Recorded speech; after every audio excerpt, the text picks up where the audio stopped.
Hello everyone. My name is Dr. Abhinandan Singhkavia. I've done my MBBS from a private medical college from the batch 2016. Currently, I'm working as a government medical officer in the government of Rajasthan. Recently, I got allotted SMS Jaipur's MD medicine seat. So, today I'm gonna talk about a very important and very missed part during the pre-PG preparation. That is EMH rule. So now you'll be thinking, what is this EMH rule? See, the EMH rule is a very simple rule which says E for easy, M for medium, and H for hard. That is E, M, and H. So you'll be thinking, what about this rule? This is a very simple rule.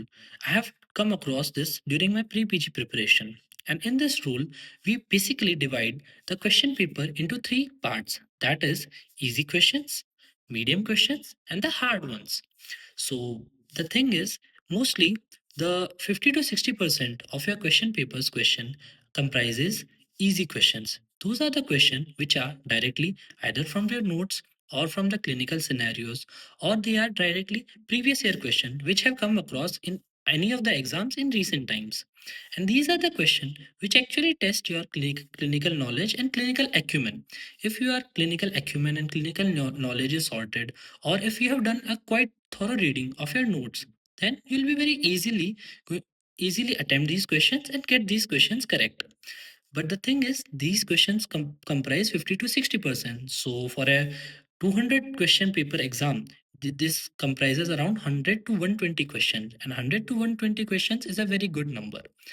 Between these easy questions are also questions which are very easy questions, and these are around like 40 to 50%, 40 to 50% of those easy questions, that is around uh, 50 questions, or 50 questions, 40 50 questions. Now comes the different other thing, that is the medium questions. Medium questions comprises about 25 to 35% of your total exam questions. This is around 50 to 70 questions. But these are the questions which are actually the rank deciding questions, because these are the questions which we feel we know, but we are stuck in those questions because we are able to eliminate two options, but still two options are remaining in front of us, and we think, oh my god, which should be the answer, and we get confused and we get stuck in the middle of the exam paper. Okay, whether this is the answer or this is the answer. And it happens with us a lot of times. But see, the thing is, if our easy questions are sorted and our medium questions are sorted, then around our 80 to 90% of chunk of our question is sorted. And 80 to 90% is a very huge number during pre-PG preparation, or in the PG examinations. Because one if you are able to correct 80 to 90%, then you are at a very, very, very good place, because at this place you'll be able to get the desired branch and the desired college.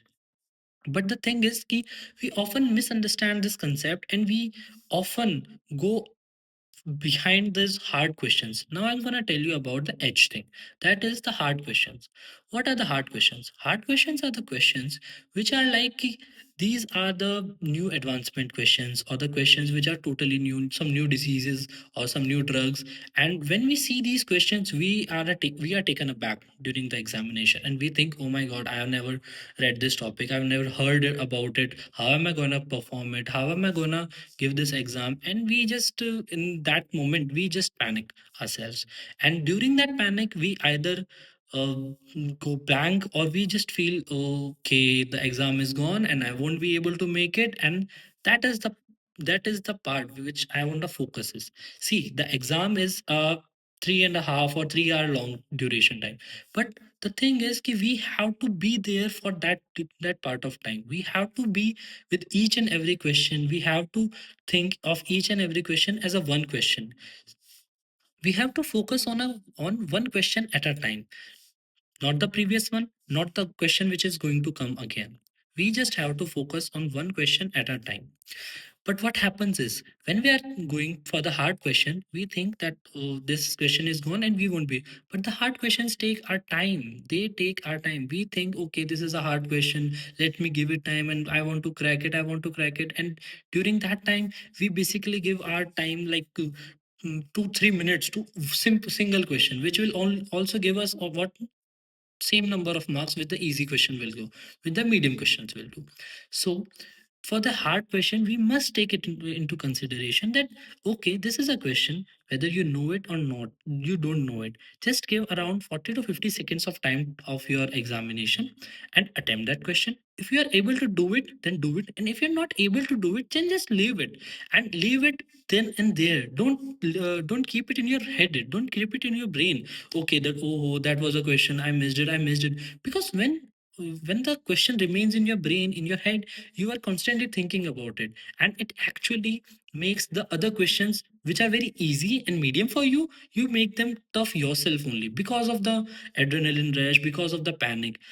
Because see, the exam is not testing about only about your knowledge, it is also testing about what sort of a person you are, what sort of a doctor you can be. At the end point, you are gonna get a branch. At the end point, you are gonna be a doctor who's serving the society. So you should keep it that thing also in mind, that the examiner is not a foe of me, that just want to get out the best things out of everyone. And it is basically a selection system, a selection of the best doctors for the best betterment of the society. And that is what it is going to be. So we just have to keep our clinical acumen at the right pace, we just have to keep ourselves composed, we just have to focus on the question which is in front of us. And we just have to, sometimes we might have to leave one or two questions or some questions, because the bigger picture is key. We just have to make more and more questions correct. Nobody is asking us to get all 200 out of 200 questions correct, nobody, and I have not seen anyone. But the thing is, if we are gonna correct medium questions, easy questions, and some of the hard questions. Some of the hard questions would be like they will correct automatically. Even the toppers who give it, they also say ki, we don't know how we did it, but we just did it. Sometimes it happens. So with this, I'm gonna end my video, and thank you so much for seeing my video. And this is a new step from me. I am trying to make some videos. So if you like it, please like, share, and subscribe it. And please let me know what sort of a videos you would like from me. Thank you so much. Radhe Radhe.